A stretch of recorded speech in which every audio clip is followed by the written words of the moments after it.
Well, g'day T, how are we? I'm good. I can't believe it's already been 7 days. It has been 7 days. It's almost like it's been a week. It's been crazy. You know what I love? I love that the audience is growing. We are consistently getting more and more people logging into the episodes for the first time, and we're, hitting over 500 downloads. It's phenomenal. It is good, yeah. I mean, we started this as let's just get together and have a chat. Yeah. And record it and put it out there and see if people want to listen. So it's good to see people are commenting as well online, and people have reached out independently saying that it's helping them, and also but bringing stuff up for them. Yeah, it's digging into some stuff that they thought they were past and over. Yeah, and that's going to happen. That happens with everything, I think. But here we are at episode 8, and we're going to call this one Community and the Fold. I think it's pretty self-explanatory, so we'll jump into that one in a minute. Sorry, you were going to say something? I was just going to say it really follows on from what we did last week when talking about leadership, because the leaders are the managers of the fold. They're the shepherds. The shepherds. The shepherds. That's what they are.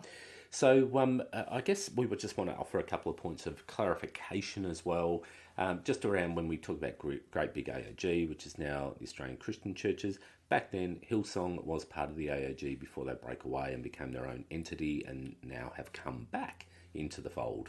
So we talk about Great Big AOG as the proto organisation which became the ACC, Australian Christian Churches, and Hillsong, which are still separate from each other.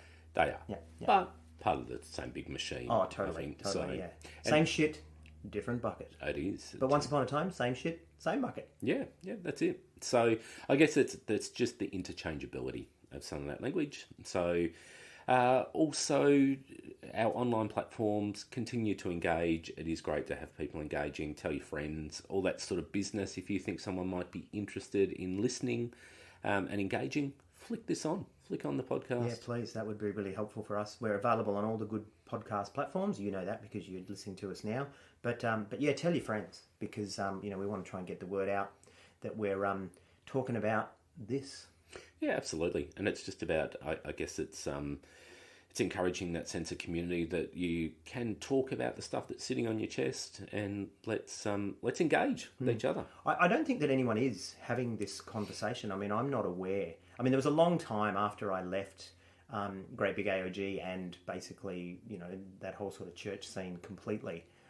There was nowhere to go. There was no one talking about it. There were no books to read. I think there was a book that came out on Hillsong written by, I can't remember her name, but it was called People in Glass Houses. Yeah. And she actually wrote a book about her experience in Hillsong. I think I remember that one, actually. Yeah, I read that book, and I reached out to her. It might be good to try and get her on here one day. Yeah, that'd be good. And, I mean, as we've said before too, we don't want to make this a negative fest. We really want to make sure that we couch this in the positives, and we can pull forward things from this and stuff that we've learned, I guess. I mean, for us, it's been many years since we came out of the space, so we've got maturity on our side. Well, you'd hope anyway, and the ability to contextualise some of that stuff from back then. Someone said to me, someone reached out to me and we're talking, and they said, I'm still trying to deal with all these wasted years. Yeah. And I felt like that for a long time too. But my response to them was, I said, everybody has a story. Yeah. Right? And nobody gets from point A to point B in a straight line. Everybody's got a story, and yours just happens to be this.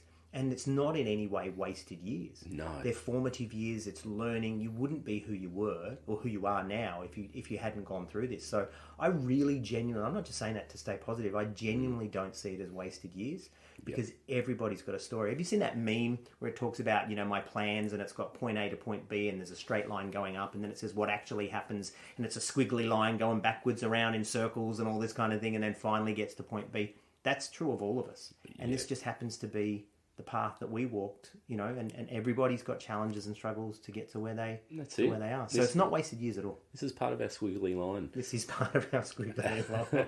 And I think that reality is life's too short to couch anything as a wasted time or a wasted year. So use it, pull the good stuff out of it, contextualise it, and there's always good stuff in it. Yeah, I promise you. You know something else, B, that I was thinking about that in terms of were they wasted years and all this. I look back and I think, in terms of that game, and that's what it was. Being in Great Big AOG in a lot of ways was a game. we were a fucking success. Yeah. You know, like we were young. We weren't ever going to be, you know, senior pastors or anything like that. But we were a fucking success when we had to play that game. And then when we worked out, it's not for us, and we moved on, we're doing what we're doing now. We're successful at what we're doing now. And we reinvented ourselves, and, you know, and we moved on. And I just think that that's really the good way to see it, you know, that that was then, this is now, and, you know, kicking goals. Look, one of the, I mean, as I said in the last episode, you know, a lot of my career, and this is how old I feel. This is my 35th year in the workforce full time, and a lot of the things that I learned while I was in the church scene in leadership, I absolutely apply now, and some of that stuff is like speaking in tongues. Yeah, at board meetings. Yeah, absolutely. But some of those things, I think, are the negatives, where you go, I'm not going to do this. But some of the that's things, learning, right? Absolutely, because I watch people do shit. You know, I work for a small little tech company. I see people doing stuff, and I just think, "Oi, they're not good." You know? Yeah, it happens everywhere. It does. It absolutely does. So it's about lifelong learning. But we probably should. We've waffled a little bit at the start, but I think it was useful waffle. I'm going to throw to you first, T. Talk us through some of your experience about community and the fold. Yeah, sure. So the thing about the Revival Centre, which is, you know, where I started, and I was in the Revival Centre from about 13 to about 17. Yeah. And then I came into Great Big AOG from about 1920 onwards. But the Revival Centre, as I've said before, unashamedly, I will say they're a cult. Yep. But thinking about cult being a spectrum, right? Like, you know, what is a cult? And cultiness, if that's a word, is a spectrum. And you're going to have organisations that are worse than the one you're in, and they're further up, you know, that end of the cult. And you're going to have organisations that are, you know, better than the one you're in. And so if we were to plot where do these two organisations exist on the cult spectrum, the revival centres are a bazillion times worse than Great Big AOG. So they were very closed. But that said, there was a real sense of community and a real sense of camaraderie. And I am still in touch with people that I was in the Revival Centre with to this day. Yeah. And we are friends, you know, genuine friends, because no one else understands each other and what we went through then. But, you know, when we were there together, it was awesome. You know, we had such a good time. We used to have a lot of fun. I remember one day we were driving along at a summer camp, and a friend of ours was older and he had a car, and we're driving along. We pulled up next to these people, wound down the windows because it was at night time, right? We used to, because we didn't drink, we didn't smoke, you know, we were all looking for ways to kick up our heels. We're driving along and there's this group of people walking down the road. And we stopped and we pulled down the window and yelled out the window to them. We said, this is in days when we used to wind down the window, right? Yeah. And yelled out to them, hey, what religion are you? And they go, oh, we're Catholic. And we said, oh, then burn in hell. And we wound up the windows and, you know, sort of drove away and shit. And it may sound like, I mean, look, this is what cult kids do, right? That's fun in a cult. It was huge. It was great. I'm slightly disturbed sitting here. Yeah, sure. But we had a great time. It was huge. So there was a real sense of belonging and great friends and all that kind of thing. But the dark side of that, of course, was that we were cut off largely. And I mean, I was lucky that my family were never really in it. So I could go home and get away from it. But a lot of the kids and families that were in there, the whole family, they could never escape it. Yeah. You know, and that was, I think that was pretty hard for them. So I was in that sense kind of lucky. But the organisation was all-consuming. Even for me as a teenager, I used to go to church twice on Sundays. I used to go to a home group on Wednesdays when my mum would let me, especially school holidays. Home group meaning, or they called it house meeting, they called it. So that's like a Bible study at someone's home. Then we go to youth on Saturday. And so, you know, there was no time for sport and other things, right? So it was definitely all consuming. But I used to have a really good time. Yeah. It was a lot of fun. So then I guess moving into Great Big AOG, I took a couple of years off from church and from God and all that kind of thing. And then I moved into sort of like long service leave. Yeah, possibly. Yeah. Or maybe we could call it recovery. Yeah. But nevertheless, moving into there. And when I first got into Great Big AOG, I thought, wow, this is really different. Yeah. the feeling and the culture. I wouldn't have called it that as a 20-year-old, but the feeling and the culture was so much lighter, so much more welcoming, so much more accepting. But over time, that's when I started to realize, this is actually more of the same, but just further at the good side of that sort of spectrum. But I'll come back to that in a minute. What about you? Look, for me, I think, and I think I've spoken about this before, that I didn't really know who I was around 17-ish. Yeah, who does? No idea. I was a bit of a lost unit, and I was drinking a lot, I was partying a lot.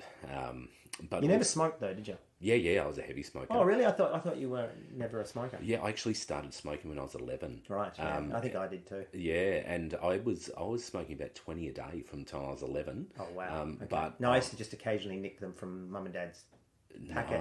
No, you were a hardcore smoker. I was terrible, and interestingly, I gave up when I was 20, I think. Right. But I was up to smoking a couple of packets a day. Wow. So a couple of packets of 30 as a teenager. Wow. So I was terrible. But I didn't really know who I was. I didn't know where I was heading. At that time, I was doing an apprenticeship. I was almost a qualified tradesperson at 17. So, I had a lot of good things happening in my life, but I think I was quite lost, and I never felt like I fitted anywhere. When I got involved in the space, I felt amazing things. I felt acceptance. I felt belonging. I felt love. I felt concern for me as a person. I didn't feel like a cog in the wheel. I felt important. Yeah. And I think it was genuine. I think it was a real, genuine feeling. It wasn't something to just get me involved in the space and make sure that I didn't leave, because all in all, despite all of the really shitty things that happened, similar to you, I'm still in contact with many people from the space, some people who are still involved and we're very different. We're very different, but we do have a connection from the past, which keeps us it's our glue. I mean, here are we. Yeah, all these years later, making a podcast about the whole thing, Well, and you and I, have stayed in contact, I think, throughout the whole time, and have been in very, very different spaces many times. But we've still had that connection, but also a mutual respect for each other, I think, that continues. And I still have that for these people that I still am in contact with. Yeah. Not, it's not contact all the time. Some of it's through Facebook, some of it's through other mediums, or we'll catch up with mutual friends. But it's still there. Yeah, I find it hard to stay in touch with the ones that are still really heavily embedded in Pentecostalism, whether it's Great Big AOG or another one. Yeah. It's not totally impossible. There's a couple of people that I still can connect with, and that has also depended on my attitude towards the group. Like when I was really angry, I would, metaphorically, of course, just go and piss in their front garden. You know what I mean? Like you said, you talked about turning up to weddings, knowing that they don't listen to anything but Christian music, and saying, "Have you listened to the new Oasis album?" Right? And which was What's the Story, Morning Glory, by the way, which was a fantastic album. Wow. They missed out. But that's exactly what I was like, And then when I went through my very, very angry, militant atheist stage, I had people pushing me away. Yeah. Because I was just... Yeah, well, you were quite antagonistic. Yeah, I was aggressive. Because I was just so fucking angry. But as a side note, I think no one still knows what a Wonderwall is.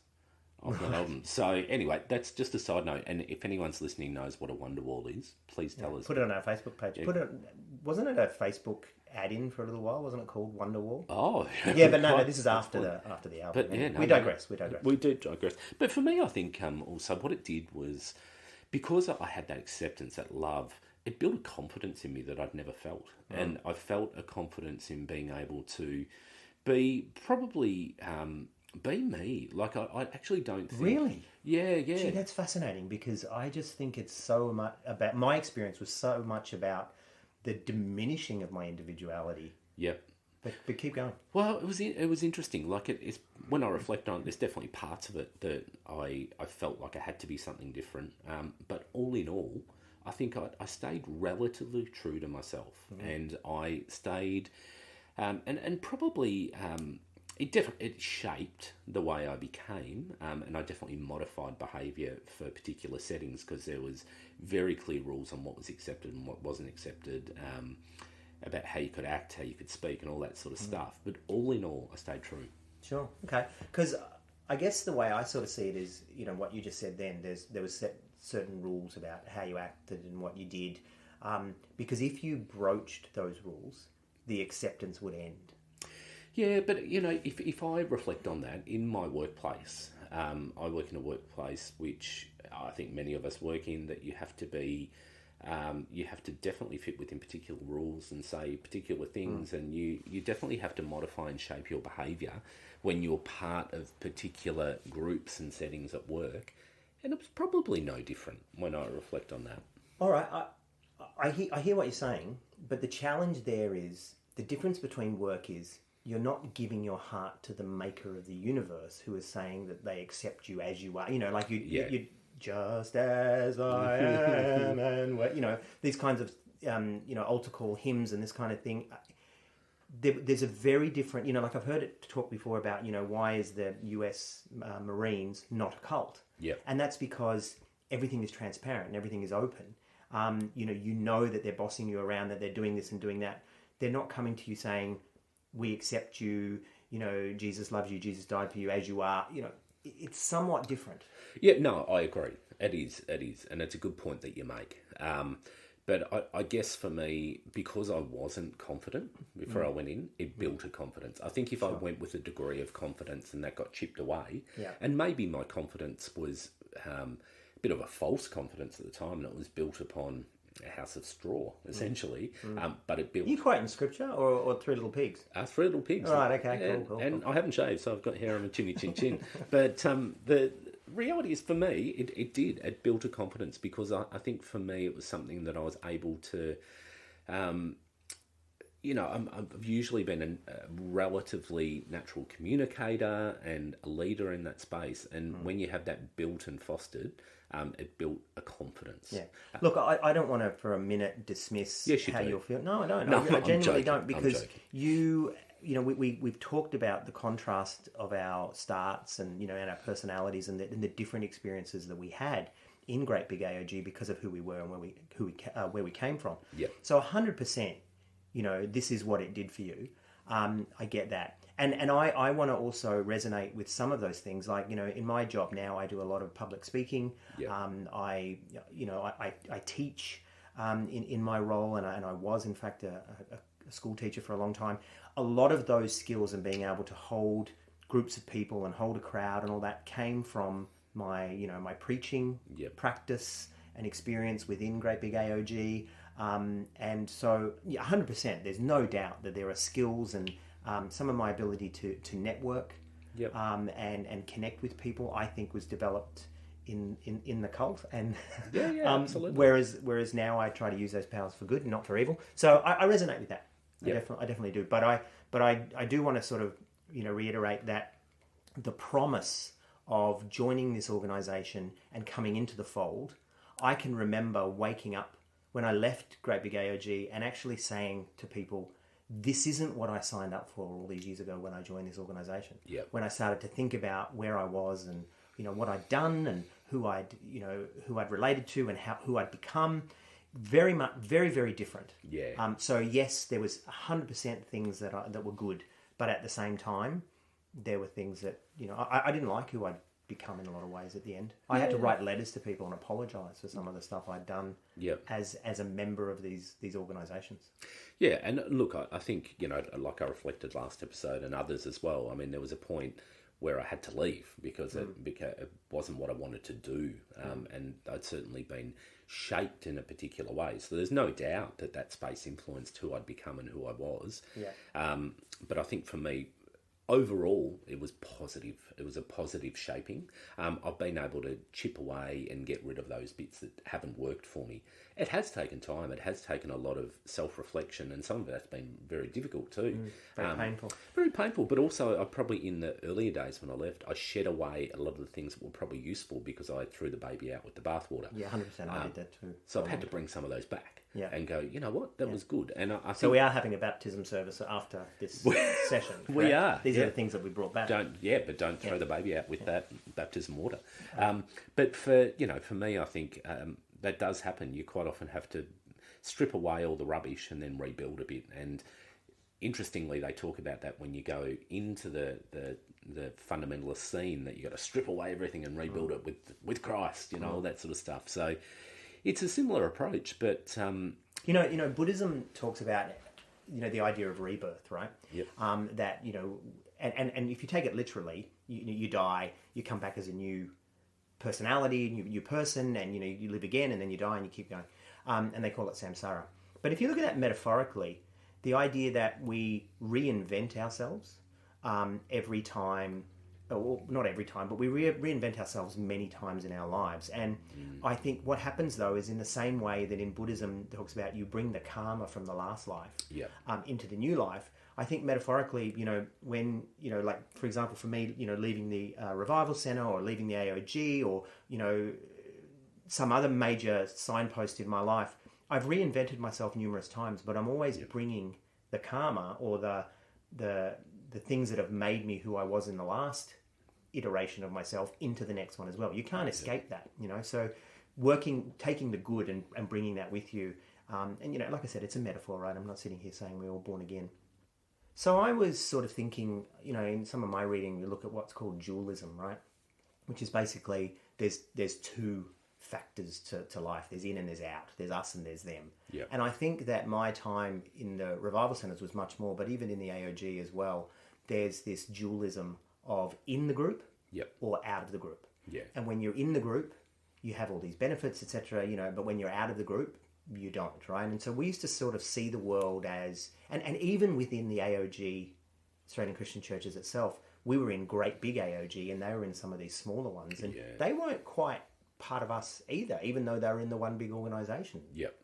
Yeah, it's very true. And there was an us and them, and it, as you say, it wasn't just internally, it was externally as well. Yes. And you were also led to believe that people who weren't part of the organisation weren't truly happy or satisfied in life. And until they came into the fold, they couldn't be truly happy. So we were, and I think some of that was about the controlling of cutting your ties with your past life or whatever, because it wasn't really valued that if you still connected with some of your friends outside the space, unless you were trying to convert them. Yeah. So it was, and to do that, I mean... So that's different to the Buddhism thing where I'm saying, you bring part of who you are and you still incorporate, these past iterations of yourself. Instead, you're saying, no, there was no value. You're in now, and it all starts here. Yeah, strip it away and rebuild it. Historylessness, that's called. I have no history until I join the group. Yeah, and I mean, that's stripping away and rebuilding, but the problem was that the rebuilding could only be done within the walls of the organisation. Yeah. So, and to do that, you were... there was definitely an inclusiveness, but it was an exclusive inclusiveness. So you had to... Well, that's the dualism. It's excluding the outside and including the inside. Yeah, and as you spoke to it before, it was youth group on a Saturday night. It was church twice on a Sunday. It was a home or study group during the week, and then if you had any more energy, then you could be part of something else. Yeah, well, I was thinking about that before. I was talking about the Revival Centre kept me busy, but I was twice on Sunday. This is in the AOG. I was twice on Sunday. I was home group on Wednesday. I was involved in an outreach thing on Thursday night to street kids. Then I was involved in the street team, going out and handing out leaflets and Bible bashing on a Friday night. Then I was in youth on Saturday. And remember, church twice on Sunday. Your weekend's just gone. But then I went to Bible college. And I was in Bible college 4 days a week. I mean, the Revival Centre had nothing on the AOG as far as keeping you busy and keeping you in the fold. And you had nothing to contextualise it with. So, if you had your job, obviously it was that, but your job was just go in 38 hours a week and get out. But there wasn't an ability to contextualise the stuff that you were doing. So it just became... So I found it quite arduous. And if sometimes you need a bit of a break and think, I'm just going to have a sleep in on Sunday, and you came just on the Sunday night to church, you're often referred to as a spiritual oncer. Spiritual once. Do you remember that? Spiritual once. It was you're just turning up once on a Sunday than spiritual once. a spiritual oncer. That's what they called it, didn't they? And I remember copping that one or two times, and that hurt. So I made sure that I came twice whenever I could, and then I found myself referring to others. I remember the street team leader once saying to us that he wanted to do something on a Saturday night. Yep. And he's going to speak to Great Big AOG's senior pastor and get us excused for the Sunday morning. Yeah. And I remember, this is very early on when I was in there, and I remember looking at him and thinking to myself, what? We have to get permission? This sounds like the revival centre. What do you mean we have to get permission? We just don't go, you know. Yeah. But no, exactly right. You become a spiritual oncer. Yeah, and it was known that you weren't there. I mean, there were eyes and ears. I don't know, it was done under the guise of caring and all that sort of thing. And maybe, I don't think there was anything sinister behind most people's motivation for it. They were trying, but they saw the only way that you could actually be protected or kept in the fold was make sure that you were completely absorbed by it. Mm-hmm. And I think it's a lack of trust. Yeah. It was a lack of trust that you could actually have friends outside of the organisation and not be polluted by it. Yeah, because they had learned by experience that that's what happens. Yeah. If people are not engulfed by the organisation and in the organisation's, events and that kind of stuff, they will float away. Yeah. And so, whether it's intentional or if they even know why or conscious of it, they are still pushing you to attend everything. Something else I wanted to sort of bring up was the way that we saw other Christian groups. Yes. Right? Like, we saw the Salvos and the Baptists and the Anglicans and even other Pentecostal denominations as somewhat less than our group. Oh, totally. And I mean, I remember even going to, before Great Big AOG, the place I was connected in with, I remember they lost a large swathe of young people who all went to Great Big AOG because it was the bright lights of the big city and the... Well, eventually you. Eventually me. And it was 300 to 400 young people that all got together on Saturday night. That's huge. It's like a massive party. Yeah. So... And there was girls, and if you're a girl, there were boys, and if you're a boy, there were other boys, depending on what you're into. It was all there, Yeah. So it was social. Not that you could ever do that, but socially, it was it was happening. Yeah, totally. So but I remember definitely looking at others as lesser. Yeah, I can remember once Pastor H, I'll call him, who was the senior pastor. He was saying one day, we did a prayer meeting once and we marched around and we looked like a group of salvos, but not that we are, of course, salvo. And he made just made this big point to distinguish that we are nothing like the Salvation Army, which, of course, from an Australian cultural perspective is like, you want to be more like the Salvation Army, don't you? Yeah, that's right. But no, we're not lukewarm like them. Yeah. We're spirit-filled. Hey, I'll tell you a story about when I became the youth pastor of, let's call it Country Town AOG. Yep. When I went to Country Town AOG with another pastor, and as I said, I was like the assistant pastor / youth pastor, he had come from Great Big AOG. Yep. And when we got there, the Youth Alive group in this country town had been, because the AOG had never really taken off in this town. It had always struggled, change of leadership, this and that. So another Pentecostal denomination had taken Youth Alive and was running rallies and, bringing in, people from other denominations to be a part of it. And so when I got there, the pastor that I was working with pulled me aside and said, the state leadership of the AOG has made it clear that we need to take Youth Alive back from these other denominations. Oh, dear. And we need to... we basically need to take it back and make it a part of the AOG and take control of it and all this kind of stuff. 100%, that is a full true story. They were from a getting people saved and bringing kids in and all that, all the things that mattered to the AOG and mattered to these, they were doing great. Yeah. But the Assemblies of God state executive had decided we need to and so I was actually tasked with going in and subverting. Right. And it was so hard. I was so torn. I was so upset by it because these were really good people. And, I was looking up to them. If I was a member of their church, they would have been like Pastor B, Pastor J, Pastor M, Pastor Q. And yet I was put at odds with them. And they had no idea that we were going in there to eventually try and take Youth Alive, which was an AOG thing, Yep. back from them. It's just frightening. Yeah. But it's, it's telling of the whole space. I mean, that's what happened quite often, didn't it? That it was very exclusive. They were the only ones with the true truth. Yes. So, with the most pure form of the truth. Exactly absolutely. right.